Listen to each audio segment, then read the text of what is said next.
এবার প্রকাশ্যে এলো শিবিরের আরেক নেতা শিকবাতুল্লাহ। তিনি ঠাকুরগাঁও জেলা জামাতের আমির মাওলানা আব্দুল হাকিমের ছেলে। তার বাড়ি ঠাকুরগাঁয়ে বালিয়াডাঙ্গি উপজেলায়। তিনি বর্তমানে কেন্দ্রীয় শিবিরের সাহিত্য সম্পাদকের দায়িত্ব পালন করছেন। জানা যায়, ঢাকা বিশ্ববিদ্যালয়ে ছাত্র শিবিরের সভাপতি ছিলেন শিকবাতুল্লাহ।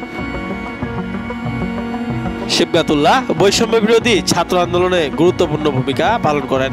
বর্তমানে ঢাবি শাখার শিবিরের নেতাদের সাথে কেন্দ্রের নিয়মিত যোগাযোগ এবং আন্দোলনে রোল ম্যাপ তৈরিতে সমন্বয় করেন তিনি।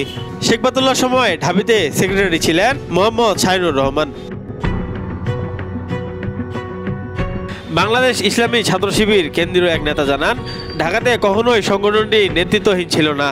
প্রতি বছর কমিটি করা হয়েছে, নিরাপত্তার কারণে তাদের নাম প্রকাশ করা হয়নি। তবে এখন সময় এসেছে সবাইকে প্রকাশ্যে আনার।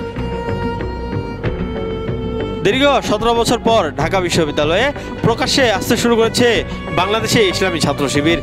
গত শনিবার সামাজিক যোগাযোগ মাধ্যম ফেসবুকে পোস্ট করে প্রকাশ্যে আসেন ছাত্র শিবিরের ঢাকা বিশ্ববিদ্যালয়ের সভাপতি সাদিক কাইম।